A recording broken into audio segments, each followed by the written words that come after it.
ನಾನು ಡಾಕ್ಟರ್ ಶೇಖರ್ ಸಜ್ಜನರ್, ವಿಶ್ರಾಂತ ಮಾಹಿತಿ ಆಯುಕ್ತರು, ಕರ್ನಾಟಕ ಮಾಹಿತಿ ಆಯೋಗ, ಬೆಂಗಳೂರು. ATI ಮೈಸೂರಿನಲ್ಲಿ ನಡೆಯುವಂಥ ಈ ಕಾರ್ಯಾಗಾರದಲ್ಲಿ ಇಂದು ಕಲಂ 19ರ ಬಗ್ಗೆ ನಾನು ವಿಶೇಷವಾಗಿ ಇಲ್ಲಿ ಹೇಳಿ ಬಯಸ್ತೇನೆ. ಸೆಕ್ಷನ್ 19(1) ಪ್ರಕಾರ ಮಾಹಿತಿಯನ್ನ ಕೋರಿದಂಥ ವ್ಯಕ್ತಿ ಅರ್ಜಿದಾರ ಮಾಹಿತಿ ಅಧಿಕಾರಿಯಿಂದ ಸಮರ್ಪಕವಾದ ಮಾಹಿತಿ ಬರದೇ ಇದ್ದಾಗ, ಯಾವುದೇ ಮಾಹಿತಿ ಬರದೇ ಇದ್ದಾಗ, ಅಪೂರ್ಣವಾದ ಮಾಹಿತಿ ಬಂದಾಗ, ತಪ್ಪು ದಾರಿಯನ್ನು ಕೊಡುವಂತಹ ಮಾಹಿತಿಯನ್ನು ಬಂದಾಗ 30 ದಿನಗಳ ಒಳಗಾಗಿ ಕಲಂ 19(1) ಪ್ರಕಾರ 30 ದಿನಗಳ ಒಳಗಾಗಿ ಆ ಮಾಹಿತಿ ಅಧಿಕಾರಿಯ ಪ್ರಥಮ ಮೇಲ್ಮನವಿ ಪ್ರಾಧಿಕಾರ ಅದರ ಮೇಲಾಧಿಕಾರಿಗೆ 30 ದಿವಸದಲ್ಲಿ ಅವರು ಪ್ರಥಮ ಮೇಲ್ಮನವಿಯನ್ನು ಸಲ್ಲಿಸಲಿಕ್ಕೆ ಅವಕಾಶ ಇದೆ. ಅದರಲ್ಲಿ ಪ್ರಥಮ ಮೇಲ್ಮನವಿಯ ಅಧಿಕಾರಿಯ ಕರ್ತವ್ಯವೇನು ಅಂತ ನೋಡೋದಾದ್ರೆ,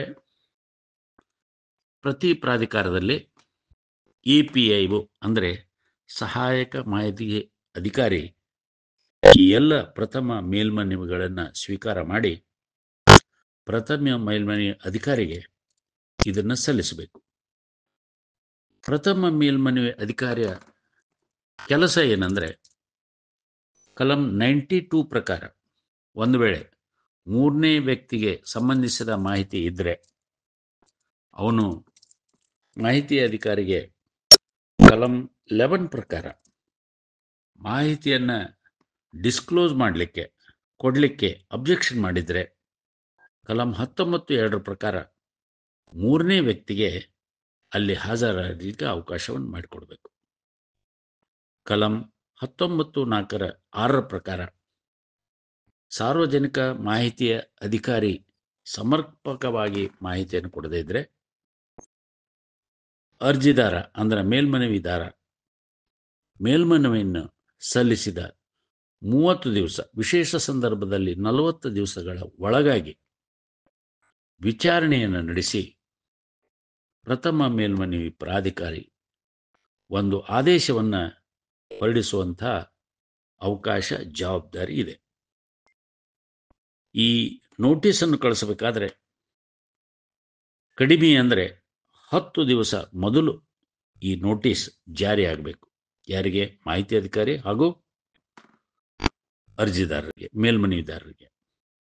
ಅವರ ಇಬ್ಬರ ವಿಚಾರಣೆಯನ್ನು ಮಾಡೋದರ ಮೂಲಕ ಇದರಲ್ಲಿ ಅರ್ಜಿದಾರ ಹಾಜರಿರ್ಬೋದು, ಹಾಜರು ಇಲ್ಲದೆ ಇರಬಹುದು, ಅಥವಾ ಅವರ ಪ್ರತಿನಿಧಿಯಾಗಿ ಯಾರಾದರೂ ಬಂದಿರಬಹುದು, ಮಾಹಿತಿ ಅಧಿಕಾರಿ ಇರಬಹುದು, ಇರದೇ ಇರಬಹುದು.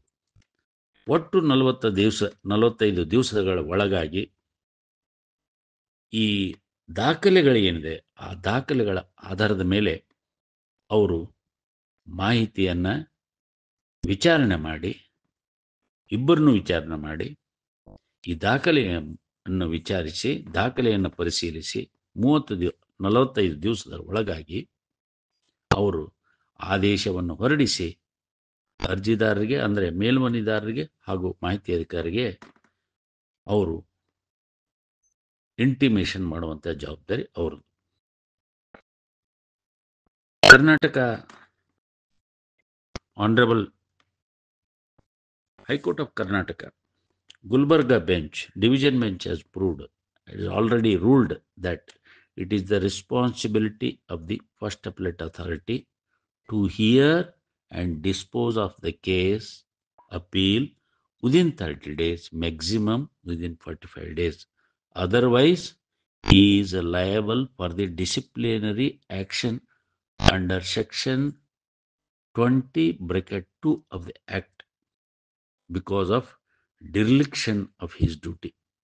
ಅಂದರೆ ಪ್ರಥಮ ಮೇಲ್ಮನವಿ ಪ್ರಾಧಿಕಾರದ ಅಧಿಕಾರಿಯ ಜವಾಬ್ದಾರಿ 45 ದಿವಸದ ಒಳಗಾಗಿ ಆದೇಶವನ್ನು ಮಾಡಬೇಕು. ಆದರೆ ಮಾಹಿತಿ ಅಧಿಕಾರಿ ಮೇಲೆ ದಂಡ ವಿಧಿಸಲಿಕ್ಕೆ ಅಧಿಕಾರ ಇಲ್ಲ. ಮೇಲ್ಮನವಿದಾರರಿಗೆ ಪರಿಹಾರವನ್ನು ಕೊಡಲಿಕ್ಕೆ ಅವಕಾಶವಿಲ್ಲ. ಆದರೆ 45 ದಿವಸದಲ್ಲಿ ಅವರು ವಿಚಾರಣೆಯನ್ನು ಮಾಡಿ ಆದೇಶವನ್ನು ಹೊರಡಿಸುವಂಥ ಜವಾಬ್ದಾರಿ ಪ್ರಥಮ ಮೇಲ್ಮನವಿ ಪ್ರಾಧಿಕಾರಕ್ಕಿದೆ. ಹೀಗಾಗಿ ಪ್ರಥಮ ಮೇಲ್ಮನವಿ ಪ್ರಾಧಿಕಾರವು ಸಹಿತ ಜವಾಬ್ದಾರಿಯಿಂದ ಕೆಲಸ ಮಾಡಿದರೆ ಅನೇಕ ಮಾಹಿತಿಯ ಅರ್ಜಿದಾರರು ಅಂದರೆ ಪ್ರಥಮ ಮೇಲ್ಮನವಿದಾರರು ಮಾಹಿತಿಯನ್ನು ಪಡೆದುಕೊಂಡು ಅಲ್ಲಿಗೆ ಆ ಕೇಸು ಕ್ಲೋಸ್ ಆಗುವಂತಹ ಸಾಧ್ಯತೆ ಇರ್ತದೆ. ಅರ್ಜಿದಾರರು ಅಥವಾ ಮೇಲ್ಮನವಿದಾರರು ಮಾಹಿತಿಯನ್ನು ಪಡೆದುಕೊಂಡು ತಮ್ಮ ಆಸೆಯನ್ನು ಪೂರೈಸಲಿಕ್ಕೆ ಅವಕಾಶ ಇದೆ.